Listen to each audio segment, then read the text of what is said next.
Detectives thought the case was over. A missing wife, a guilty husband, it fit the pattern too perfectly. But then came a note, scrawled in Claire Rowe's handwriting. "Stop looking for me." It was the message that shattered every theory. Because if Claire was alive, why was she running? And what, or who was she running from? The discovery at Mill Creek changed everything. Overnight, the story flipped on its head. Detective Laura Keene, once hailed for her sharp instincts, now faced relentless scrutiny. The DA halted proceedings against Ethan Rowe. News outlets branded it the case that collapsed. Ethan was released from custody after 15 days in jail. Cameras swarmed him as he left the station, reporters shouting, lights flashing, microphones thrust toward his face. He didn't speak.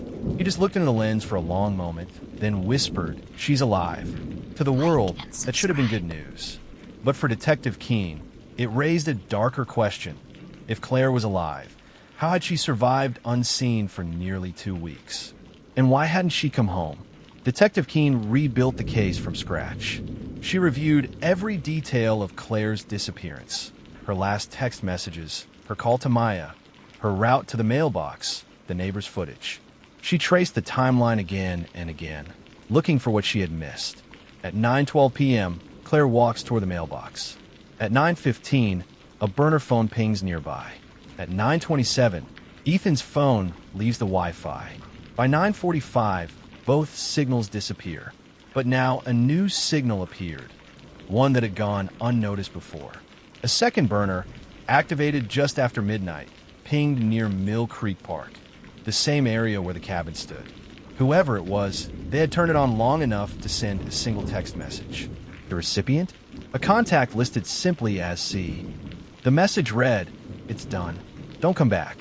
The text was traced to a phone purchased in a neighboring town, using fake ID credentials. Surveillance from the store showed a woman, short, wearing a hooded coat, paying in cash. The timestamp matched the day after Claire's disappearance. Detective Keene leaned back in her chair, stunned. She was alive. She had help. But the revelation raised more questions than answers. Who was the message meant for? Who was she warning? For the first time, the detective began to suspect that Claire Rowe hadn't been the victim of her husband. She had been the victim of something much bigger. After his release, Ethan became a pariah. His reputation was in ruins, his job suspended indefinitely. He stayed quiet, living out of his brother's spare apartment across town. But despite the anger in the community, he refused to speak publicly. When Detective Keene visited him again, he was sitting by the window, staring into the rain. "She's not dead," he said before Keene could ask a question. "I know," she replied softly. "We found the cabin." He nodded slowly. "You'll find more." "What do you mean?" Ethan turned his gaze toward her. "Claire wasn't who you thought she was." His words hung heavy in the air. He refused to elaborate. But when Keene left the apartment, her gut told her he wasn't speaking out of bitterness. He was speaking from knowledge. Days later, a hiker exploring deeper into Mill Creek Park stumbled on something strange. A rusted, metal container half buried beneath a fallen tree. Inside were damp, folded papers wrapped in plastic. Old letters, receipts, photographs. But the name printed on the envelopes wasn't Claire Rowe. It was Claire Danner. The return address belonged to a small town in Ohio, one Claire had never mentioned. Detective Keene dug through the contents. The letters were postmarked between 2008 and 2010, nearly a decade before Claire met Ethan. They were written by someone named Rebecca. The last one read, "You can't keep running, Claire. You know he'll find you eventually." Keene's pulse quickened. Claire had a past she'd hidden, a past that might have caught up to her. Records showed no Claire Danner living in Ohio in the years the letters were sent. But Rebecca Danner, same surname, had died in a house fire in 2011.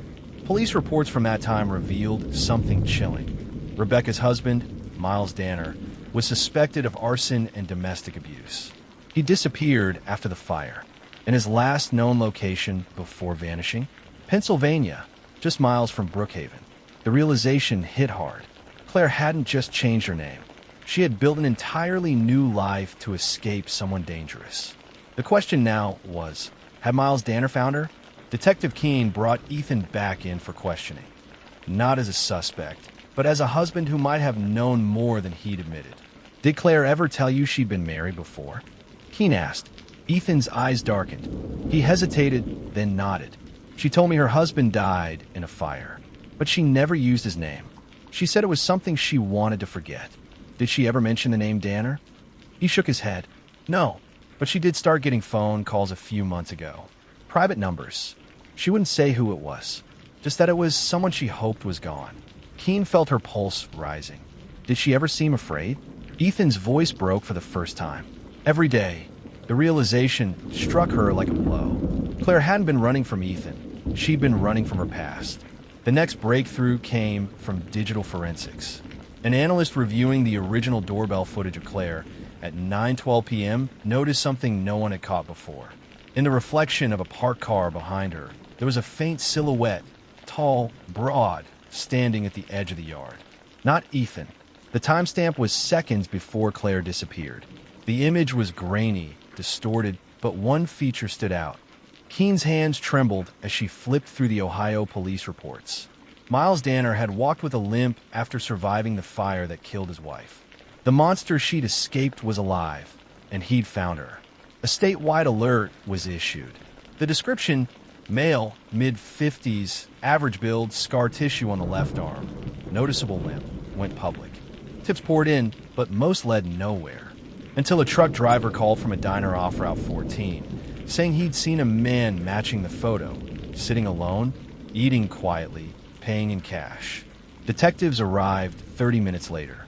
The man was gone, but his plate had been recorded by the server. It was a rental car. The name on the agreement, Daniel Cross. A fake identity, but the driver's license photo was clear. It was Miles Danner. The car had last pinged on a highway heading north toward the border of the next state. And in the back seat, according to the rental GPS, it had stopped briefly at Mill Creek. The same night, the note appeared. Detective Keene returned to the cabin, this time with a larger team. They combed through every inch. In a hidden panel under the floorboards, officers found an old duffel bag containing several IDs, all belonging to Claire, each with a different name. Anna Moore, Said Akel, Claire Danner. It was a lifetime of identities packed into one bag, evidence of years spent hiding. Inside the duffel was also a small digital recorder. When forensics cleaned the audio, it revealed a single, haunting message. Claire's voice. If you find this, it means he's close again. Please don't blame Ethan. He doesn't know the whole story. None of you do. Her voice cracked. Then silence. Detective Keene sat alone in her car that night, listening to the recording again and again. The fear in Claire's tone was raw, real. This wasn't a runaway case anymore. It was a survival story, one that hadn't ended yet. 2 days later, new footage emerged. A traffic camera near the highway captured a dark sedan pulling over at dawn. The passenger door opened, and a woman stepped out, brown hair, blue sweater. Claire. She walked into the woods and didn't look back. The driver, a man with a limp, watched her disappear, then drove away. The car was found abandoned hours later, deep in the next county. The engine still warm. Inside, detectives found a single piece of paper folded neatly on the dashboard. It read, "It ends where it started." The phrase puzzled investigators, until Keene remembered the old Ohio address on the letters, the house that burned down in 2011, the one where Rebecca Danner had died. Miles Danner was heading back to where it all began, and Claire might be following him. For years, everyone thought Ethan Rowe had killed his wife. But the truth was something far more terrifying. Claire wasn't running from her husband. She was running from the man she had already escaped once. Now, the chase has come full circle. Miles Danner, presumed dead, reborn under new names, is alive. And the woman he once destroyed is walking back into the fire that started it all. In the next part of this story, detectives will follow the trail across state lines to the ruins of a house long turned to ash and uncover the truth that left every officer in the room speechless. This was Trace Crime Files. Subscribe for more stories where truth is stranger than fiction, and justice is never as simple as it seems.